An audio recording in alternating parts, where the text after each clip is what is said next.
(1929). Tintin, a young reporter for the newspaper Le Petit Vingtième, is assigned to investigate and report on the Soviet Union, the fledgling secretive communist country. Along with his faithful terrier Snowy, Tintin receives a farewell and bonne chance from his editor as he departs the Gare du Nord train station in Brussels.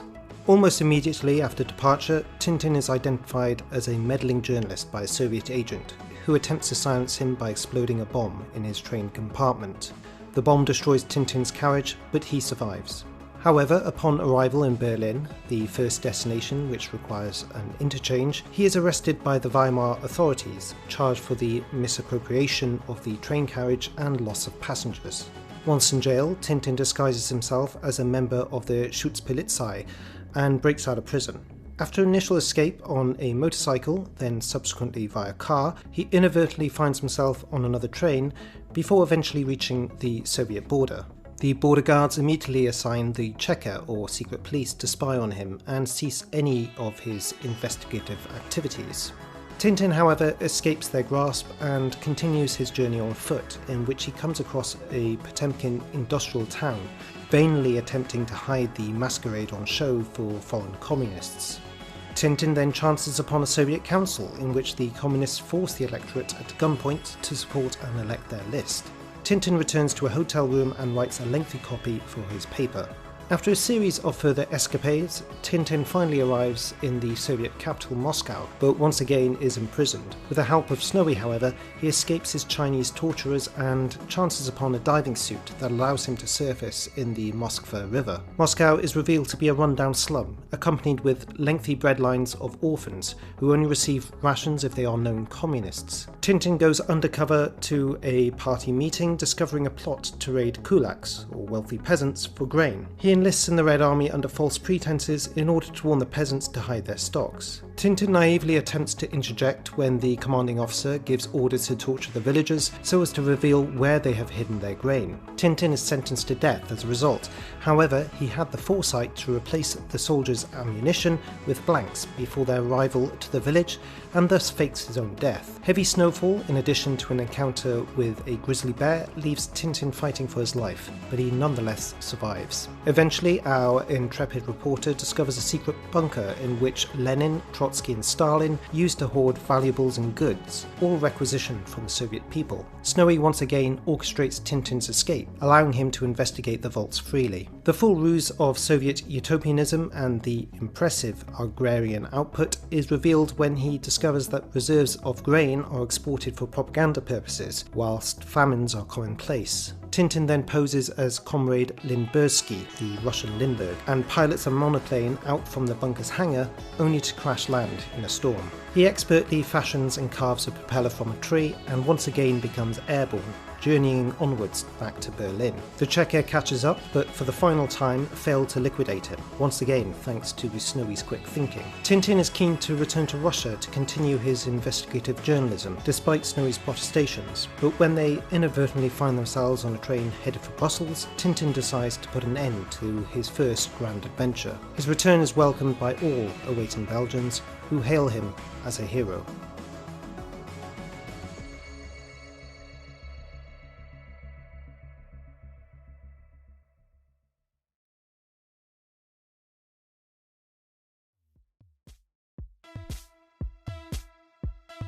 Tintin's very first adventure in the land of the Soviets took the young Belgian reporter to Stalin's USSR.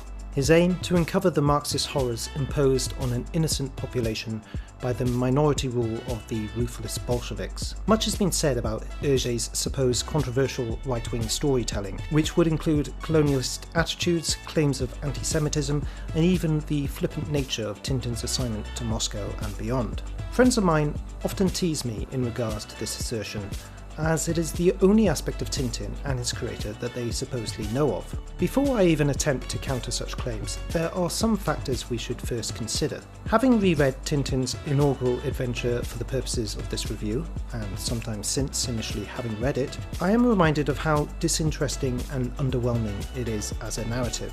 Any overt partisan aspects are excusable for reasons which will become clear, but there is an overall lack of spirit or cohesion in Soviets, which is why repeat readings are unappealing. For a tale which essentially amounts to treacherous espionage in an unforgiving land, there is an expectation from the quality of Hergé's other Tintin adventures that perhaps it would not be remiss to hope for a central plot involving plenty of betrayal and suspense, in addition to a litany of well-defined supporting characters, heroes and villains alike. The end result, however, is a complete absence of these ingredients, and a plot which is severely let down by pacing, structure and authenticity. The story is a little more than a series of slapstick events, prefabricated by implausible scenarios one after the other. To understand why, it is worth exploring the wider context which surrounds Tintin's debut to justify such criticisms or analysis. At the time of Soviets, Hergé, full name Georges Remy, was merely 21 when the concept was first put to paper. Furthermore, external pressures would dictate not only the flow of the adventure, but the very nature and destination the reporter would take. To Hergé's credit, he would state later in life that Soviets was a transgression of my youth, and that I didn't consider Land of the Soviets real work, just a game. At the time, Hergé worked for a Catholic newspaper called Le 20e siècle, apologies for the mispronunciation, or the 20th century in English, under the tutelage of its director, Norbert Wallace. It was Wallace who gave the young Hergé the editorial responsibility of the children's supplement, Le Petit 20e. And so a new weekly comic strip was required, and after some previous character designs and drafts, Hergé would settle on a globe-trotting reporter who was both brave and resourceful.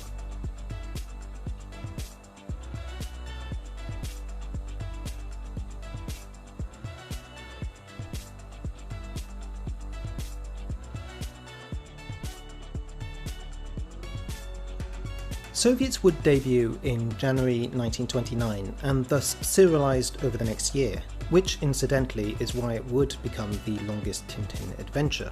Upon its conclusion in 1930, a live-action reenactment would take place at Gare du Nord station, featuring Tintin played by a local actor accompanied by a real-life Snowy, and of course Hergé, witnessed by a crowd of thousands, both young and old. Soviets lacks in comparison to Hergé's later adventures in many regards, but a highlight is the artistic innovation on show despite its perfunctory manner. Although initially accompanied by explanatory subtitles, as with most comic strips of the day, Hergé would be one of the first Europeans to utilise the pioneering speech bubble. Influenced by the work of contemporary and friend Alain Saint-Agar, such an adoption would revolutionise Hergé's work, providing the dynamic narrative his Tintin adventures would desire. Hergé would say of Saint-Agar, "He had a great deal of influence on me.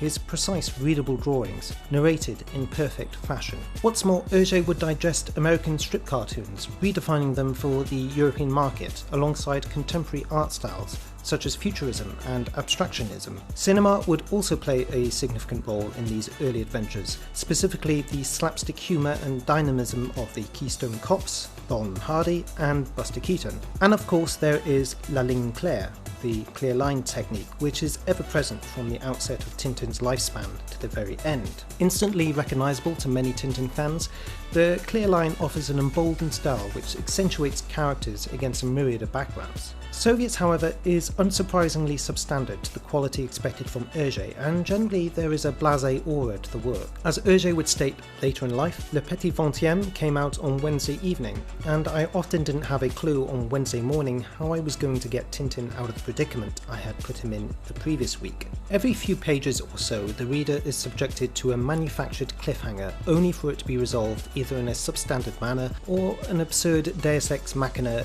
intervention. Snowy too becomes a vital contrivance for the dead ends which Tintin finds himself in. Hergé again. I set out myself on the adventure without any scenario, without any plan. Ironically, perhaps this would be a far cry from the attention to detail and meticulous research which would dominate later adventures. The foremost Tintinologist, Michael Farr, has excused Soviets for much of its lackluster nature, reasonably declaring that at this stage Hergé was merely learning on the job. This approach of continuous development and innovation is why, for example, Tintin's trademark quiff doesn't appear until midway through the story, a happy little accident which Hergé kept for the rest of Tintin's days. Tintin's physique also manifestly transforms throughout his time in the Russian steppes. At first he is a rather rotund and diminutive figure, yet by the end of the journey he is closer to the appearance which he is best associated with. The look of many other characters, especially the demonized Russians, are certainly rudimentary. The adult characters are nearly all ridiculous, Hergé admitted, but Tintin never is. This appeal of Tintin as a character will be discussed in detail shortly, but it certainly is worth remembering that these adventures were geared towards children, introduced to a particular style and comic form adventure seldom seen before, the outcome of which would be extremely popular with contemporary audiences.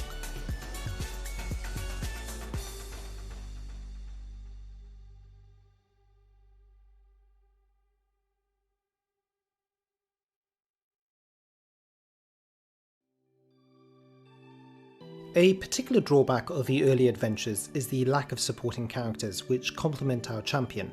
There are only two remotely memorable parts in Soviets, and one of those is a dog. The inspiration behind Tintin, though, would come from figures within Hergé's life, none more so than his younger brother Paul. The lifelong professional soldier and former Boy Scout provided a basis for Tintin's character traits and utility. But what of Tintin himself? What of his personality and background?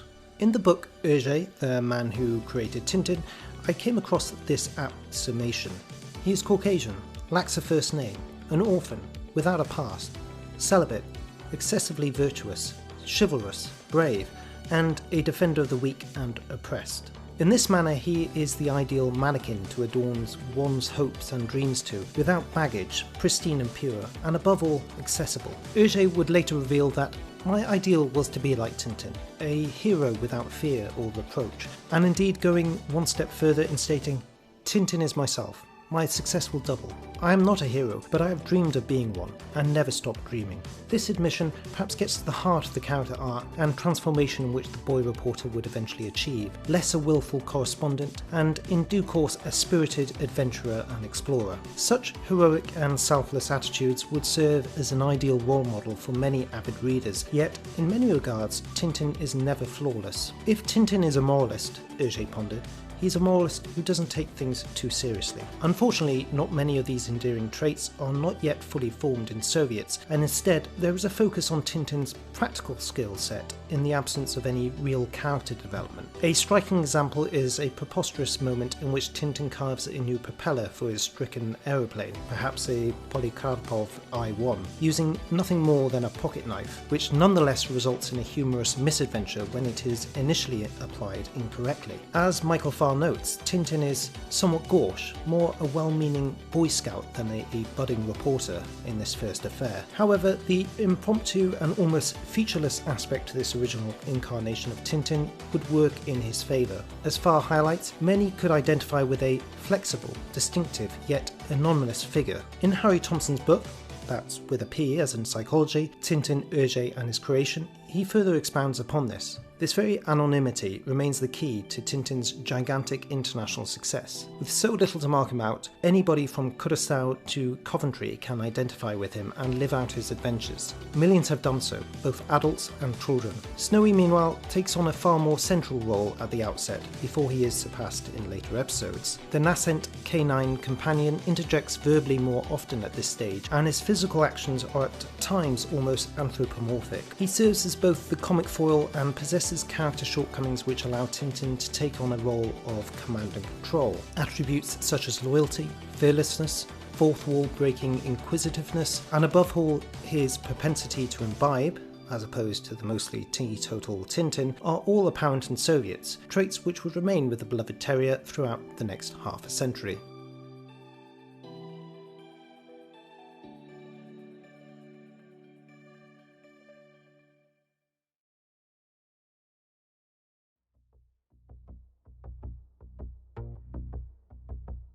No Tintin adventure or discussion around his creator can ignore the political discourse which overshadows the two Belgians, especially and significantly in the jaunt to the USSR.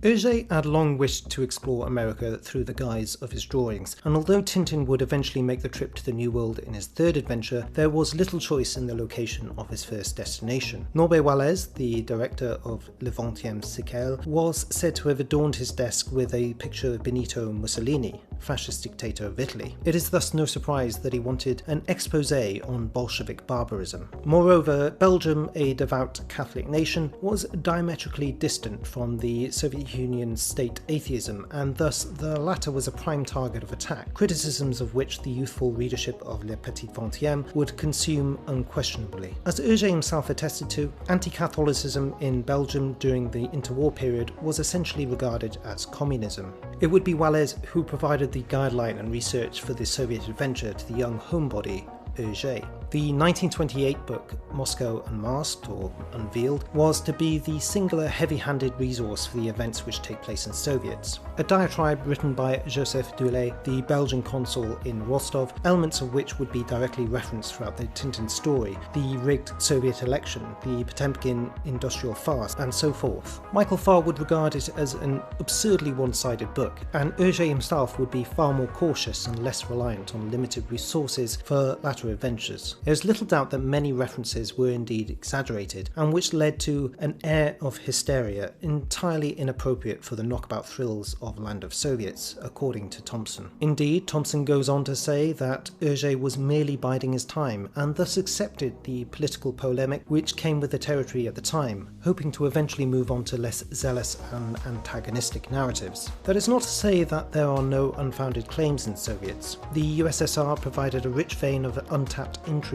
and discovery, allowing for both embellishment and creativity. In fact, Tintin's daring reportage of Red Russia would emulate those of subsequent Western journalists like Gareth Jones and Malcolm Muggeridge. Throughout Hergé's works, more often than not, there remains prescient themes, and Soviets is no different in this regard. Significantly, the depiction of grain seizure from the kulaks is one such historical occurrence, lifted from the work of Dulé. Yet, admittedly, there is a casualness which avid Tintin readers will be unaccustomed to. Russian names are provided the Polish suffix ski. Stalin, Lenin and Trotsky are lumped together despite the fact that at this stage the latter two were dead and exiled respectively. And of course, caricatures of racial stereotypes are prevalent. Numerous Russian Cheka agents around every corner may be in vogue, but the worst example is undoubtedly the depiction of two Chinese individuals as the Soviet torturers, a common trope, accompanied by the severed head of a victim. Children's entertainment ain't what it used to be. Perhaps it's the first true example of the racial undertones which permeate Hergé's earlier works, construed from a Eurocentric and colonialist perspective upon foreign cultures. This insensitive rendering of the Chinese would be remedied in arguably his magnum opus, The Blue Lotus, and demonstrate the extent of care and consideration which would underlie his future works. This quote from the graphic Mythology of Tintin is a fitting encapsulation of Tintin as a character being a ventriloquist puppet operated by the juvenile Hergé. But Hergé himself, by extension, was not the chief marionettist. That role belonged firmly to Wallez.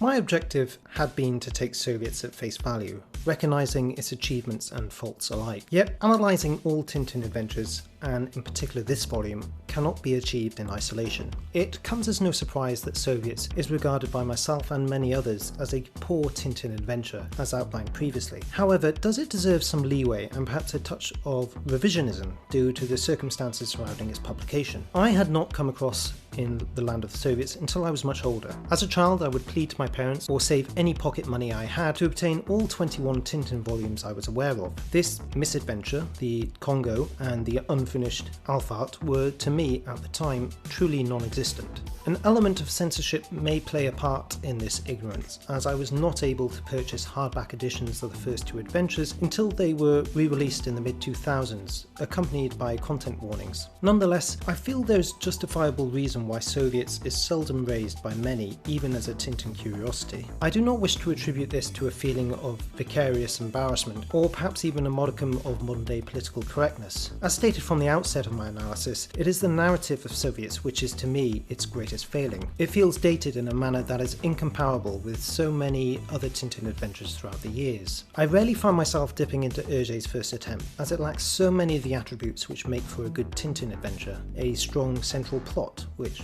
here unfortunately is little more than a journalistic errand, idiosyncratic and memorable side characters, and above all, true agency for Tintin, who is directionless and often lacks motive. Furthermore, its original black and white composition resembles a hastily sketched outline, desperately lacking the striking colour which serves Tintin so well. It is a somewhat disheartening fact that Soviets has served as little more than a necessity for my Tintin kleptomania. Perhaps highlighting the lack of actual story content, it is of little surprise this review has had to make up for this fact by exploring the context around it. Even then, however, ultimately it amounts to Hergé having a job to do, obliged to undertake a political diatribe in comic form, and proceeded to do so, even though his heart truly wasn't in it. Ultimately, we are left with a character still in his infancy and bereft of a considered narrative. Tintin adventures are truly at their best when they come across as authentic and grounded. On the face of it, Soviets is a careless attempt to unveil the true injustices of that regime, wrapped up and reinforced by reactionary designs. It is little wonder then that upon reflection, in addition to the controversy surrounding Hergé during World War II, is justification to some that he did indeed harbour inherent imperialist and racial biases which would align with those such as Wallace. However, in this series, in which I will endeavour to explore Tintin's catalogue of adventures, there are a myriad of examples to suggest that this was certainly not the case, and that Hergé matured as a person